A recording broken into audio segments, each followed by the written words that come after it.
ప్రధాని మోడీ నివాసంలో కీలక సమావేశం కొనసాగుతుంది. త్రివిధ దళాల ఉన్నతాధికారులు ఈ సమావేశానికి హాజరయ్యారు. తాజా పరిణామాలను అధికారులు మోడీకి వివరించారు. ఈ భేటీకి నేవీ చీఫ్, జాతీయ భద్రతా సలహాదారు హాజరయ్యారు.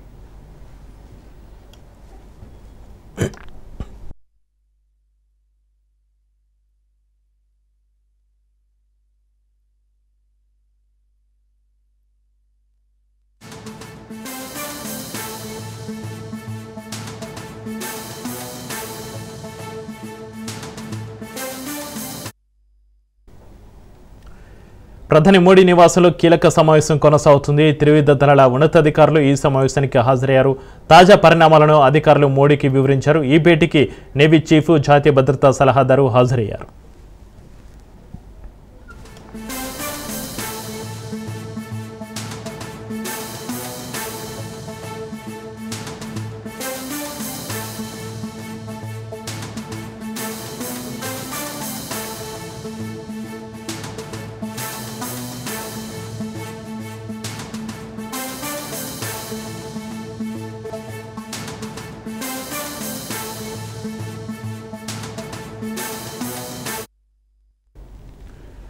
ప్రధాని మోడీ నివాసంలో కీలక సమావేశానికి సంబంధించి మరింత సమాచారాన్ని మా ప్రతినిధి సైదులు లైవ్లో అందిస్తారు. సైదులు, త్రివిధ దళాల ఉన్నతాధికారులు ఈ సమావేశానికి హాజరైనట్టుగా తెలుస్తుంది. తాజా పరిణామాలను అధికారులు మోడీకి వివరిస్తున్నట్టుగా తెలుస్తుంది. ఈ భేటీకి నేవీ చీఫ్, జాతీయ భద్రతా సలహాదారు హాజరయ్యారు. ఈ భేటీకి సంబంధించి మీ దగ్గర ఉన్న అప్డేట్స్ ఏంటి సైదులు? చక్రి, కొద్దిసేపటి క్రితమే ప్రధాని నరేంద్ర మోడీ నివాసంలో కీలక సమావేశం ప్రారంభమైంది. అయితే ఈ కీలక సమావేశానికి భారత త్రివిధ దళాధిపతులందరూ కూడా ఈ యొక్క సమావేశానికి హాజరయ్యారు. వీరితో పాటుగా అజిత్ దోవల్తో పాటుగా అనిల్ కూడా హాజరయ్యారు. సో చాలా కీలకమైన సమావేశం, అనేక అంశాలు మోడీకి వివరిస్తున్నట్టుగా కూడా మనకు తెలుస్తుంది. అంటే భారత్ సైన్యానికి సంబంధించి ప్రస్తుతం జరిగిన పరిణామాలు, అంటే 2 రోజుల నుంచి జరుగుతున్నటువంటి పరిణామాలు, అదేవిధంగా పాకిస్తాన్ మన వైపు దాడి చేస్తున్నటువంటి విధానం కానీ, మనం పాకిస్తాన్ పైన దాడి చేస్తున్నటువంటి అంశాలు అన్నిటి కూడా ఓవరాల్గా ప్రస్తుతం అసలు దేశంలో ఉన్నటువంటి సిచ్యువేషన్ ఎలా ఉందనే దానిపైన కూడా చాలా కీలకమైన సమావేశం ప్రధాని మోడీ నివాసంలో ఇప్పుడే కొద్దిసేపటి క్రితమే ప్రారంభమైంది. అనేక అంశాలు చర్చకు వచ్చినట్టు కూడా తెలుస్తుంది. ఇప్పటికే పాక్ మాత్రం కవింపు చర్యలకు పాల్పడుతూనే ఉంది, కాల్పులకు తెగబడుతుంది. ఎల్ఓసి ప్రాంతంలో కాల్పులకు తెగబడుతుంది. ఇప్పటికే హై అలర్ట్ ప్రకటించారు. ముఖ్యంగా పాకిస్తాన్ బోర్డర్ పరిధిలో ఉన్నటువంటి రాష్ట్రాలు ఏదైతే ఉన్నాయో, మనం ఉదయం నుంచి కూడా చెప్తూనే వస్తున్నాం. ముఖ్యంగా పంజాబ్ కానీ, గుజరాత్ కానీ, రాజస్థాన్ కానీ, జమ్మూ కాశ్మీర్ లాంటి రాష్ట్రాలకు సంబంధించి హై అలర్ట్ ఉంది. సో ఇప్పటికే ఆయా రాష్ట్రాల్లో పూర్తిగా విద్యుత్ సరఫరా నిలిపివేశారు. ఆల్రెడీ సైరన్స్ కూడా మోగాయి. అంటే ఎందుకు అంటే సైరన్స్ మోగడానికి గల కారణాలు ఏంటి అంటే, పాకిస్తాన్ మరోసారి ఈ యొక్క యుద్ధానికి పాల్పడవచ్చు అనే సంకేతం ఉన్న నేపథ్యంలో మనకి ఆ యొక్క సైరన్స్ మోగుతాయి. సో తద్వారా వెంటనే మొత్తం ఓవరాల్గా ఎక్కడైతే మనము ఏ ప్రాంతాల్లో అయితే దాడులు జరిగే అవకాశం ఉంటుందో ఆయా ప్రాంతాల్లో కంప్లీట్గా విద్యుత్ సరఫరా పూర్తిగా నిలిపేస్తారు. ప్రజలు ఎవరు కూడా బయటికి రావద్దు, అందరు లోపటే ఉండాలి. అత్యవసరమైతే తప్ప ఎవరు బయటికి రావద్దు. కనీసం బాల్కనీలో కూడా ఉండకూడదు. కంప్లీట్గా డోర్స్ అన్ని కూడా క్లోజ్ చేసుకొని ఇంట్లో ఉండాలని చెప్పేసి ఇప్పటికే అనేక సార్లు కూడా భారత సైన్యం చెప్తూ వస్తుంది.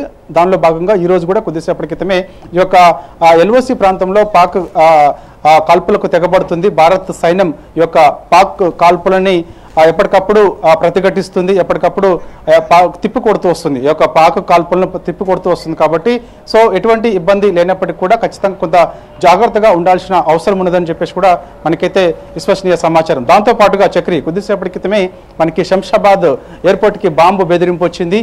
ఇప్పటికే ఆ బాంబు బెదిరింపు ఎక్కడి నుంచి వచ్చింది అనే దానిపైన కూడా అధికారులు ఎక్కడి నుంచి వచ్చింది ఏంటనే దానిపైన కూడా విచారణ చేపడుతున్నారు. సో ఇక శంషాబాద్ ఎయిర్పోర్ట్ మొత్తం హై అలర్ట్ ఉంది. ఇప్పటికే తనిఖీలు చేపట్టారు. బాంబు ఉన్నది, పేల్చేస్తామని చెప్పేసి ఒక గుర్తు తెలియని వ్యక్తి నుంచి మెసేజ్ వచ్చినట్టుగా కూడా మనకైతే సమాచారం. దానిలో భాగంగా మొత్తం శంషాబాద్ చుట్టుపక్కల ప్రాంతాల్లో హై అలర్ట్ ఉంది. మొత్తం అక్కడ మొత్తం కూడా చెకింగ్ కూడా చేస్తున్నటువంటి పరిస్థితి ఉంది. దాంతోపాటుగా మన దగ్గర మనకి 2025 మిస్ వరల్డ్ పోటీలు ఉన్నాయి. దాదాపుగా 116 దేశాల నుంచి చాలామంది ఇక్కడికి వచ్చారు. కాబట్టి వారందరికీ పూర్తిగా భద్రత ఉండాలని చెప్పేసి కొద్దిసేపటి క్రితమే డిప్యూటీ సీఎంగా ఉన్నటువంటి బట్టి విక్రమార్క మల్లు కొద్దిసేపటి క్రితమే చాలా కీలకమైన సమావేశం సచివాలయంలో ఆయన సచివాలయంలో సమావేశం, కీలకమైన సమావేశం ప్రారంభమైంది. ఆ సమావేశంలో అనేక అంశాలు చర్చకు వచ్చాయి. కొన్ని అది ఖచ్చితంగా ఎవరైతే హోటల్స్ దగ్గర ఉంటారో ఈ యొక్క మిస్ వరల్డ్ పోటీల్లో భాగంగా ఇక్కడికి వచ్చినటువంటి వారందరికీ కూడా ఖచ్చితంగా భద్రత కల్పించాలి, ఎక్కడ కూడా భద్రత వైఫల్యం ఉండకూడదని చెప్పేసి కూడా నిర్ణయానికి వచ్చారు. సో ఏదేమైనా కాసేపట్లో మాత్రం మరోసారి పాకిస్తాన్ అంటే ఎప్పుడైతే మనకి చీకటి అంటే ఇప్పుడు మనము సమయం వచ్చేసి దాదాపుగా మనకి 7 గంటల 12 నిమిషాలు అవుతుంది. సో 8 గంటల నుంచి మనకి 10 గంటల వరకు కూడా మనం కొంత అలర్ట్గా ఉండాలని చెప్పేసి మనకి తెలుస్తుంది. ఎందుకంటే మనకంటే ఓన్లీ ఈ యొక్క పాకిస్తాన్ బోర్డర్ పరిధిలో ఉన్నటువంటి రాష్ట్రాలకు సంబంధించి అలర్ట్గా ఉండాలి. ఎందుకంటే పాకిస్తాన్ కాల్పులకి తెగబడే అవకాశం ఉన్నదని చెప్పేసి కూడా మనకైతే సమాచారం. దానిలో భాగంగా చాలా కీలకమైన సమావేశం అయితే మాత్రం మోడీ నివాసంలో ఆల్రెడీ ప్రారంభమైంది. అనేక అంశాలు చర్చకొచ్చాయి. ఎందుకంటే పాకిస్తాన్ పదే ఎల్ఓసి ప్రాంతంలో కాల్పులకు తెగబడుతుంది. కొద్దిసేపటి క్రితమే భారత్ అంటే మన వైపు కాల్పులకు తెగబడడం వల్ల భారత్కు చెందినటువంటి 2 పౌరులు మృతి చెందినట్టుగా కూడా అధికారికంగా ధృవీకరించారు. సో చాలా చోట్ల ఇలాంటి దాడులకు పాల్పడుతుంది కాబట్టి వాటిని తిప్పికొడుతూ తర్వాత ఫర్దర్గా మనం ఎటువంటి నిర్ణయం తీసుకోవాలి ఏంటనే దానిపైన కూడా ఒక కీలకమైన సమావేశం స్టార్ట్ అయింది. ఈ సమావేశంలో చాలా అంశాలు చర్చకు వస్తాయి. వచ్చిన తర్వాత ఫర్దర్గా మనం ఏం చేయాలి, ఏం చేయబోతున్నాం అనేది కూడా ఇస్తారు. ఇప్పటికే భారత సైన్యానికి పూర్తి స్వేచ్ఛను ఇచ్చారు. దానిలో భాగంగా ఎప్పటికప్పుడు పాకిస్తాన్ చర్యలను తిప్పికొడుతూ వస్తున్నారు. ఖచ్చితంగా పాకిస్తాన్కి గట్టి బుద్ధి చెప్పే విధంగా ఇప్పటికే లాహోర్ లాంటి అదేవిధంగా కరాచీ లాంటి ప్రాంతాల్లో మనము దాడులు కూడా చేశాము. సో ఇంకా పాకిస్తాన్కి బుద్ధి రావడం లేదు. ప్రపంచ దేశాలన్నీ కూడా ముక్తకంఠంతో ఒకవైపు పాకిస్తాన్ చర్యలను ఖండిస్తూ వస్తున్నాయి. పాకిస్తాన్ ఉగ్ర స్థావరాలని భారత్ టార్గెట్గా మాత్రమే దాడి చేసింది.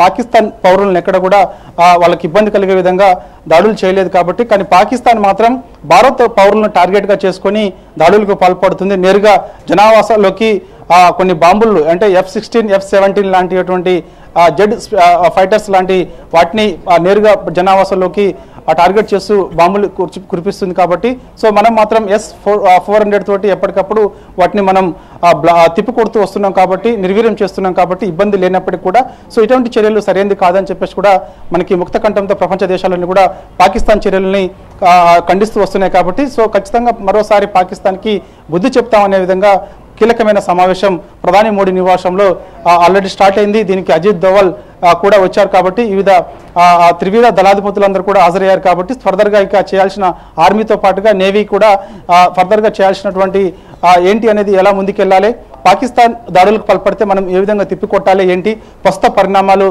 దేశంలో ఏ విధంగా ఉన్నాయనే దానిపైన కూడా చాలా కీలకమైన సమావేశం ప్రధాని మోడీ నివాసంలో ప్రారంభమైంది. చక్రి అయితే సైదులు పాకిస్తాన్ దాడులను భారత్ ఎప్పటికప్పుడు తిప్పి కొడుతుంది, వాళ్ళ వ్యూహాలకు ప్రతి వ్యూహాలు రచిస్తుంది. ఈ విధంగా ప్రధాని మోడీ నివాసంలో కీలక సమావేశం అయితే జరుగుతుంది. ఈ సమావేశంలో భారత్ వ్యూహాలు ఇంకా ఏ విధంగా ఉండనున్నాయి, త్రివిధ దళాల ఉన్నతాధికారులు ఈ సమావేశానికి హాజరయ్యారు, వారు ఎలాంటి పథకాలను రచించే అవకాశం ఉంది సైదులు? ఖచ్చితంగా చక్రి చక్రి ఖచ్చితంగా. ఎందుకంటే ఖచ్చితంగా వ్యూహం ప్రతి వ్యూహం అనేది అందరికీ తెలిసిన విషయమే కాబట్టి ఖచ్చితంగా దానికి ఏ విధంగా మనము గట్టి బుద్ధి చెప్పాలి అంటే ఈ యొక్క పాకిస్తాన్ అర్ధరాత్రి సమయంలో నేరుగా జనావాసాలను టార్గెట్ చేసుకొని దాడులు చేస్తుంది కాబట్టి వాటిని తిప్పికొడుతూ దాంతోపాటుగా మనకి ముఖ్యంగా భారత్కి ఎటువంటి ఆస్తి నష్టం కానీ ప్రాణ నష్టం కానీ జరగకుండా చూడాలనేదే మనకి ప్రధాన బాధ్యత కాబట్టి ఆర్మీ కూడా అదే చెప్తూ వస్తుంది, అదే అంశాలు చర్చకు వస్తుంది. ఎందుకంటే మొదటి రోజు అంటే 7వ తారీఖు రోజు జరిగినటువంటి కాల్పుల్లో భాగంగా 13 మంది మరణించారు కాబట్టి సో అలాంటి ఘటన మరోసారి చోటు చేసుకోకుండా ఉండాలంటే ఫర్దర్గా మనం ఏం చేయాలనే దానిపైన ఒక నిర్ణయానికి వస్తున్నారు. ఎటువంటి ఆస్తి నష్టం కానీ ప్రాణ నష్టం జరగకుండా పాకు కాల్పులను ఎప్పటికప్పుడు తిప్పికొడుతూ నిర్వీర్యం చేస్తూ మనం ఏ విధంగా ముందుకెళ్లాలనే దానిపైన కూడా క్లారిటీ వచ్చే అవకాశం అయితే కనిపిస్తుంది. ముఖ్యంగా ప్రధానంగా అయితే మాత్రం ఎట్టి పరిస్థితుల్లో కూడా ఈసారి ఎటువంటి ప్రాణ నష్టం ఆస్తి నష్టం జరగకూడదు అనేదే ఒక క్లారిటీగా అంటే జరగకుండా ఉండాలని కూడా మనం చూస్తున్నారు. దానికి సంబంధించి ఇటు భారత సైన్యానికి పూర్తి స్వేచ్ఛను ఇచ్చారు కాబట్టి ఇప్పటికే భారత సైన్యం కూడా అలర్ట్గా ఉంది.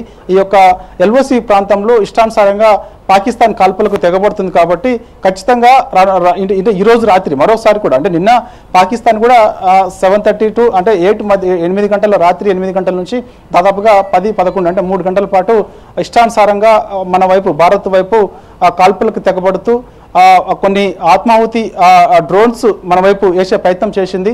వాటిని మనం అన్ని నిర్వీర్యం చేశాం. సో మరోసారి ఆత్మాహుతి డ్రోన్స్ని నేరుగా మన వైపు వేసేందుకు ప్రయత్నం చేస్తుంది. సో దానిలో భాగంగా దాదాపుగా 500 డ్రోన్స్ వేశారంటే ఒకసారి అర్థం చేసుకోవచ్చు. సో ఇంతకంటే ఎక్కువగా వేసే అవకాశం ఉందని కూడా ఈరోజు కీలకమైన సమావేశంలో చర్చించినట్టుగా కూడా మనకైతే సమాచారం. అంటే ఒక్కరోజే 500 ఆత్మాహుతి డ్రోన్స్ నేరుగా మన వైపు వేసే ప్రయత్నం చేశారు. వాటిని నిర్వీర్యం చేసింది భారత సైన్యం కాబట్టి. సో మరోసారి ఇంతకంటే ఎక్కువ వేసే అవకాశం ఉంది. దానికి కారణం చైనా అని చెప్పేసి కూడా చెప్తున్నారు. చైనాకు చెందినటువంటి కొన్ని డ్రోన్స్ని పాకిస్తాన్ ఉపయోగిస్తుంది. ఎందుకంటే పాకిస్తాన్ నుంచి నిన్న మనకి ఎక్కడైతే ఈ యొక్క ఎల్ఓసి ప్రాంతంలో మనకి డ్రోన్స్ అంటే ఈ యొక్క ఆత్మాహుతి డ్రోన్స్ మిసైల్స్ని మనపై దాడి చేసే ప్రయత్నం చేశారు. నిర్వీర్యం చేసినప్పుడు ఆ యొక్క శకలాలు చూస్తే అవి మొత్తం పూర్తిగా చైనాకు చెందినట్టుగా కూడా నిర్ధారణకు వచ్చారు. దాదాపుగా ఒకవైపు దాదాపుగా 500 డ్రోన్స్ మిసైల్స్ని మన వైపు వేయడం, దాంతో పాటుగా కాల్పులకు తెగబడ్డారు. దాదాపుగా 50 సార్లు మన వైపు భారత్ వైపు కాల్పులకి పాకిస్తాన్ కాల్పులకు తెగబడింది. కాబట్టి వాటిని ఎప్పటికప్పుడు తిప్పికొడుతున్నారు. కాబట్టి ఇప్పటికే జైషే మహమ్మద్ సంస్థకు చెందినటువంటి కొందరు ఉగ్రవాదులు కూడా ఇటు భారత్ వైపు చొచ్చుకొని వచ్చేందుకు ప్రయత్నం చేశారు ఈ రోజు మధ్యాహ్నం వేళలో. సో వారిని వెంటనే బిఎస్ఎఫ్ గుర్తించింది, వెంటనే వారిని కాల్చి చంపేసింది. కాబట్టి సో ఇలాంటివి ముందు వస్తే ఏ విధంగా ఉండాలి అనే దానిపైన కూడా మనం కొద్దిసేపటి క్రితమే మోడీ నివాసంలో చాలా కీలకమైన సమావేశం భారత త్రివిధ దళాధిపతులందరూ కూడా కూర్చొని మాట్లాడుతున్నటువంటి సిచ్యువేషన్ అయితే ప్రస్తుతం ఉంది. సో అనేక అంశాలు చర్చకు వస్తాయి. సో మనం దాదాపుగా వారం 10 రోజుల పాటు కూడా చాలా అలర్ట్గా ఉండాలి. ఓన్లీ కాశ్మీర్ కానీ పంజాబ్ కానీ రాజస్థాన్ గుజరాత్ కాకుండా మిగిలిన రాష్ట్రాల్లో కూడా చాలా అలర్ట్గా ఉండాలి అని చెప్పేసి కూడా చెప్తున్నారు. కాబట్టి సో ఏదేమైనా సరే మనము ఒక వారం 10 రోజుల పాటు మాత్రం ఖచ్చితంగా ఈ యొక్క పాక్ దుస్సాహసం చేస్తూ ఉంటుంది. దాన్ని మాత్రం ఖచ్చితంగా తిప్పుకొట్టే విధంగా ఏ విధంగా ఉండాలనే దానిపైన ఒక కీలకమైన సమావేశం ఉంది. సో ఈ కీలకమైన సమావేశంలో అనేక అంశాలు చర్చకు వచ్చిన తర్వాత ఏ అంశాలు చర్చకు వచ్చాయి, ఏం నిర్ణయం తీసుకున్నాము, ఫర్దర్గా ఏ విధంగా ముందుకెళ్లాలనే దానిపైన కూడా మనకి క్లారిటీ వచ్చే అవకాశం కనిపిస్తుంది. దీనికి సంబంధించి భారత నేవీ అధికారులు కానీ, ఆర్మీ అధికారులు కానీ, లేకపోతే విదేశాంగ కార్యదర్శి విక్రమ్ మిస్త్రీ కానీ ఎవరైనా ఒకరు మీడియా ముందుకు వచ్చి చెప్పే అవకాశం ఉంది. ఎందుకంటే ఈ రోజు వరకు జరిగిన పరిణామాలు ఏదైతే ఉన్నాయో అవన్నీ కూడా రక్షణ శాఖ మంత్రి రాజ్నాథ్ సింగ్ ఆధ్వర్యంలో జరిగినటువంటి అంశాలు మాత్రమే. అంటే ఏం నిర్ణయం తీసుకున్నాము, ఏంటి, ఎలా ముందుకెళ్లాలనే దానిపైన, పాక్ చర్యలను ఏ విధంగా తిప్పుకొట్టాలనే దానిపైన నిర్ణయం వచ్చారు. ఇక ఈ అన్ని అంశాలన్నింటినీ కూడా ఇప్పుడు ప్రధాని మోడీకి వివరిస్తున్నారు. భారత త్రివిధ దళాధిపతులందరూ కూడా ప్రధాని మోడీకి వివరిస్తున్నారు. సో ప్రధాని మోడీ సలహాలు సూచనలు ఇచ్చిన తర్వాత ఎవరో ఒకరు ఖచ్చితంగా భారత్ నేవీకి సంబంధించినటువంటి అధికారులు కానీ, ఆర్మీకి చెందినటువంటి అధికారులు కానీ, ఇంకెవరన్నా కానీ ఒకరు మీడియా ముందుకు వచ్చి మాట్లాడే అవకాశం కనిపిస్తుంది. ఎందుకంటే ఏం నిర్ణయం తీసుకున్నాము, ఏ విధంగా ముందుకెళ్లాలనే దాన్ని కూడా స్పష్టత ఇచ్చే అవకాశం కనిపిస్తుంది. ప్రస్తుతం జరిగినటువంటి పరిణామాలు అంటే రాత్రి జరిగినటువంటి పరిణామాలు ఏదైతే ఉన్నాయో ఆ పరిణామాలన్నీ కూడా మొత్తం మోడీకి వివరిస్తున్నట్టుగా కూడా మనకైతే సమాచారం. చక్రి అయితే సైజులు బార్డర్లో పాకిస్తాన్ కాల్పులకు పాల్పడిన పరిస్థితి నిన్నటి నుంచి ఇప్పుడు పాక్ కాల్పులకు తెగపడుతూనే ఉంది. అయితే ఇప్పుడు బార్డర్లో పరిస్థితి ఏంటి, నిన్నటికి ఇప్పటికీ ఏమైనా తేడా వచ్చిందా, తాజా పరిణామాలు ఏంటి? ఎస్ సార్ చక్రి, ఎటువంటి పరిణామాలు ఇక్కడ లేవు. అంటే కంటిన్యూ అదే విధంగా ముందుకు పాకిస్తాన్ కవింపు చర్యలకు పాల్పడుతుంది, కాల్పులకు తెగబడుతుంది. నిన్న అదే ఎల్ఓసి ప్రాంతంలో పాక్ ఆక్రమిత కాశ్మీర్ ఆ ప్లేస్లలో మొత్తం కూడా మనకి ఆ బోర్డర్ పరిధిలో ఉన్నటువంటి వాటి ప్లేస్లలో కూడా పాక్ రేంజర్లు పదే కాల్పులకు తెగబడుతున్నారు. కాబట్టి సో అది కూడా ఇప్పుడు ఎల్ఓసి ప్రాంతంలో పాకిస్తాన్ కాల్పులకు తెగబడింది. వెంటనే అలర్ట్ అయ్యారు, భారత్ సైన్యం అలర్ట్ అయింది. అలర్ట్ అయిన తర్వాత వెంటనే సైరన్ మోగించింది ఆయా ప్రాంతాలలో. దాదాపుగా ఆ సైరన్ 8 కిలోమీటర్ల మేర వినిపిస్తుంది. ప్రజలందరూ అప్రమత్తంగా ఉండాలని ఆల్రెడీ ముందే చెప్పారు. Right, thank you సైలో.